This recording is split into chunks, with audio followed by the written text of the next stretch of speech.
নমস্কার, দেখছেন talk to Bangla. আমি অভিষেক রয়েছে আপনাদের সাথে। এই মুহূর্তে যে খবর নিয়ে উপস্থিত হয়েছি, ইলেকশনের রেজাল্ট তো বেরোলো এবং হই হই করে জিতলো বিজেপি, কিন্তু কি জয়ের মানে থাকলো যখন কেউ সেই জয়টাকে বিশ্বাসই করতে চাইছে না। সারা দেশ জুড়ে কেউ মানতেই চাইছে না যে এই মুহূর্তে এনডিএ নিজেদের দাপটে জিতেছে, নিজেদের কাজের জন্য জিতেছে, অর্থাৎ মানুষ ভোট দিয়ে এনডিএ কে জয়ী করেছেন, সেটা কেউ মানতেই চাইছে না। এই মুহূর্তে ধ্রুব রাঠি, আপনারা জানেন, বিশাল ইউটিউবার এবং তার সঙ্গে খবর বিশ্লেষণ করেন তিনি। দেশের হাল হাকিকত একদম সরাসরি ইউটিউবের মাধ্যমে স্বচ্ছভাবে তিনি জানান। কিন্তু সেই ধ্রুব রাঠি কি বলছেন, যে সমস্ত অপোজিশন পার্টির এই মুহূর্তে এই যে ভোটটা, সেটা বয়কট করা দরকার ছিল। এবং তার সঙ্গে এই কথা শুধু তিনি বলছেন না, এর সঙ্গে এই কথা বলেছেন কিন্তু যশবন্ত সিনহা, প্রাক্তন কেন্দ্রীয় মন্ত্রী, বিজেপির কেন্দ্রীয় মন্ত্রী ছিলেন, তিনিও একই কথা বলেছেন।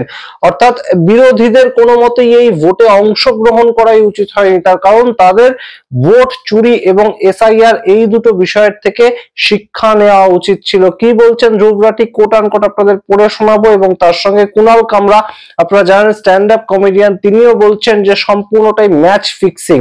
এবং তার সঙ্গে সঞ্জয় সিং, আপনারা জানেন যে আম আদমি পার্টির নেতা এবং রাজ্যসভার সাংসদ, তিনি বলছেন যে সম্পূর্ণ বিষয়টা যবে থেকে এসআইআর শুরু হয়েছে, অর্থাৎ 11ই অক্টোবর আমি সম্পূর্ণ বিষয়টা প্রেডিক্ট করেছিলাম। কে কি বলছেন সমস্তটা শোনাবো। তার আগে অবশ্যই টক টু বাংলা ইউটিউব চ্যানেলটিকে সাবস্ক্রাইব করে দিন, ভিডিও দেখুন শেষ অবধি স্কিপ না করে। আপনারা জানেন এই মুহূর্তে বিহারে হই হই করে জিতে গিয়েছে এনডিএ জোট, এবং এনডিএ জোটের জয় যেটা হয়েছে সেটা কোনো সমীক্ষাতে আসেনি। এখনো পর্যন্ত যতগুলো সমীক্ষা আমরা দেখেছি, তার মধ্যে কোনো সমীক্ষাতে এই ধরনের জয় দেখা যায়নি। সমস্ত সমীক্ষাতে এনডিএ কে জিতিয়ে রাখা হয়েছিল। এনডিএ খানিকটা 140টা 135টা এরকম আসন পেয়ে জিতছিলেন, যেখানে ম্যাজিক ফেয়ার 122টা, কিন্তু এনডিএ 200-র উপরে আসনে চলে যাবে সেইটা কখনোই কেউ আশা করেনি, এবং সেই ঘটনাটাই ঘটলো। এবং সেখানেই একদম বলা হচ্ছে যে জ্ঞানেশ কুমার ইলেকশন কমিশনার, তার ম্যাজিকটা কাজ করছে, এখানে মোদি ম্যাজিক আর কাজ করছে না, এরকম কথা বিভিন্ন মানুষজন বলছেন এবং সেই নিয়ে আমরা বিস্তারিত ভিডিও করেছি। কিন্তু এই মুহূর্তে ধ্রুব রাঠি ইউটিউবার এবং তার সঙ্গে সামাজিক বিষয় বিভিন্ন ভাবে তিনি বিশ্লেষণ করেন, তিনি যা বলছেন একদম কোট আনকোট আপনাদের পুনঃ শোনাচ্ছি। Honestly speaking, I think opposition parties should have boycotted this election. They already knew what was happening after SIR and vote chori.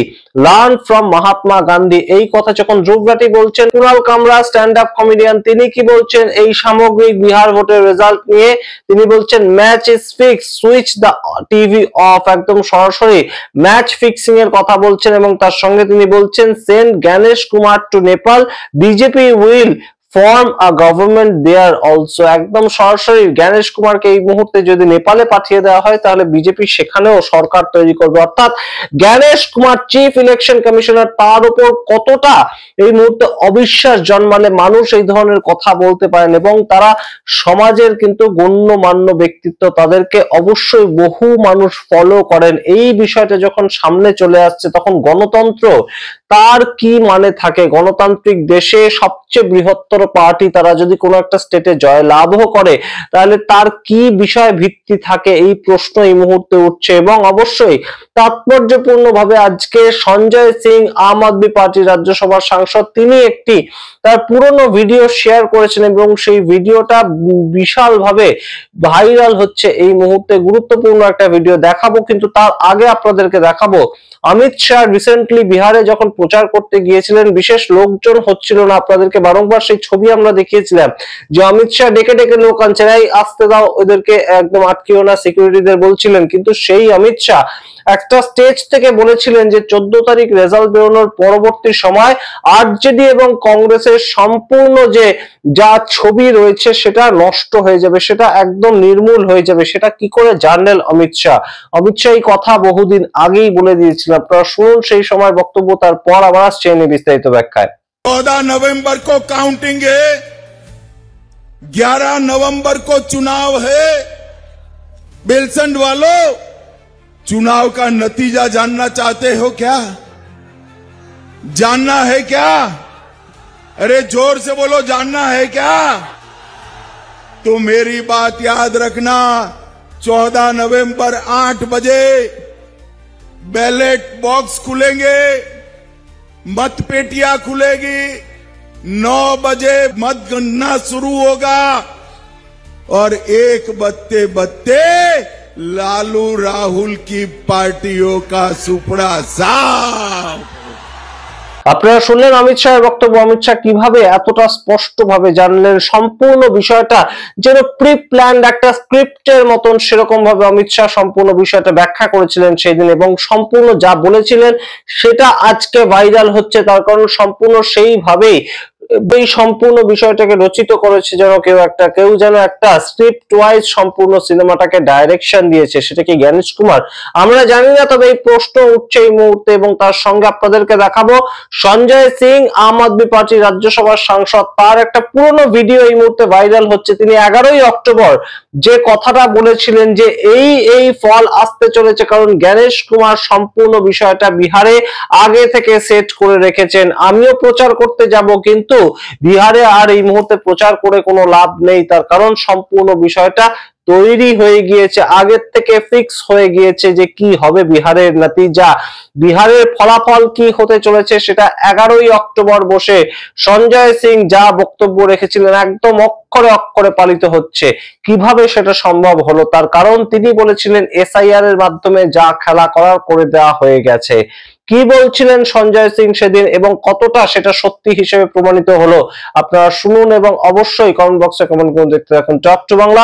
অবশ্যই টক টু বাংলা ইউটিউব চ্যানেলটিকে সাবস্ক্রাইব করে দিন। ধন্যবাদ। जय हिंद साथियों, बिहार की सभी विपक्षी पार्टियों से मैं कहना चाहता हूं, खूब मेहनत कीजिए, खूब रैलियां कीजिए। मैं भी खूब मेहनत और रैलियां करूंगा, पार्टी के हमारे कार्यकर्ता भी रैली और मेहनत कर रहे हैं। लेकिन जो ज्ञानेश कुमार जी का योगदान है बिहार चुनाव में, उससे एनडीए के हक में फैसला तय हो चुका है। एनडीए की जीत पर उन्होंने पहले ही चुनाव के पहले ही मोहर लगा दी है, सर्टिफिकेट बांट दिया है, जो बात मैं काफी लंबे समय से कहता आ रहा हूं।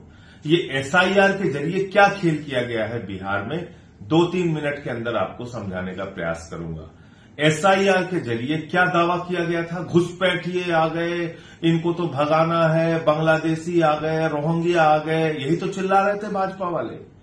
आप जाकर पता कर लीजिएगा, जितने भी मतदाता सूची में नाम थे, भारतीय जनता पार्टी ने एक भी नाम पे शिकायत नहीं की कि ये घुसपैठिया है या विदेशी है, एक भी नाम पे शिकायत नहीं की। पहली बात।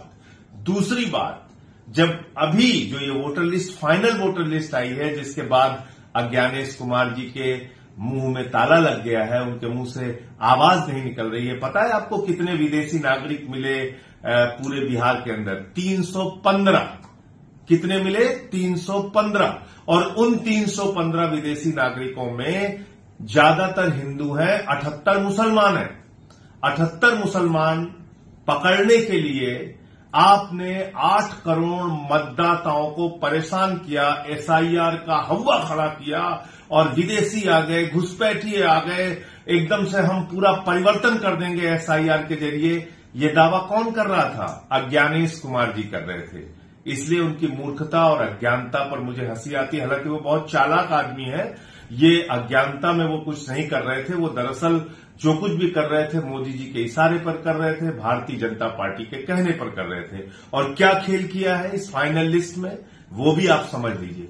5 लाख डुप्लीकेट वोट हैं बिहार में।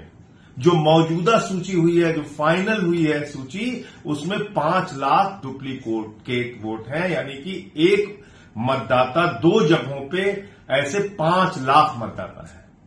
एक मतदाता 2 जगहों पे, जिनका एड्रेस सेम है, पता सब कुछ एक जैसा है, नाम एक जैसा है, सब कुछ एक जैसा है, ऐसे 5 लाख मतदाता है। आप सोचिए, कुछ हजार के अंतरों से पूरे हरियाणा का चुनाव बदल गया, कुछ 1-2% वोट के अंतर से दिल्ली का चुनाव बदल गया। तो बिहार में जब 5 लाख वोट वैसे ही भारतीय जनता पार्टी अपने झोली में रख के चल रही है अलग अलग विधानसभाओं में, तो खेल तो हो चुका है, खेल तो सारा खत्म कर दिया इन्होंने। जो कुल मतदाताओं की संख्या थी बिहार में, उससे 80 लाख मतदाता कम हो गए। आप कल्पना कीजिए कितनी बड़ी संख्या में मतदाता वहां पे घटाए गए हैं और कितने डुप्लीकेट मतदाता वहां पे हैं। तो इतने गड़बड़ झाले वाली वोटर लिस्ट से विपक्ष की पार्टियां चाहे जितनी मेहनत कर ले, चाहे जितना प्रचार कर ले, चाहे जितनी रैलियां कर ले और सभाएं कर ले, उन्होंने तो वोट चोरी कर रखी है, घपला और घोटाला कर रखा है। तो चुनाव में जो एसआईआर के जरिए घपला करने का मकसद मुख्य चुनाव आयुक्त ज्ञानेश कुमार जी और नरेंद्र मोदी जी का था, वो बिहार में सफल हो चुका है। और इस मतदाता सूची के आधार पर अगर वहां चुनाव होता है तो नतीजे आज आप मुझसे लिख के ले लीजिए कि सर्टिफिकेट पहले ही जीत का एनडीए के प्रत्याशियों को चुनाव आयोग ने बांट दिया है। अब सोचना आपको है, तय आपको करना है कि आप इसका कैसे और विरोध कर सकते हैं। माननीय सर्वोच्च न्यायालय इन दलीलों और तथ्यों को सुनेगा या नहीं सुनेगा। अगर सुनेगा भी तो क्या इन तारीखों को रोकेगा या पुराने मतदाता सूची पे चुनाव करने का आदेश देगा? ये तमाम ऐसे सवाल हैं जो बिहार के चुनाव को लेकर खड़े हो रहे हैं। हाँ, ये जरूर है कि इस प्रकार से लोकतंत्र तो नहीं चलेगा, वोट चोरी जरूर चलेगी। जय हिंद।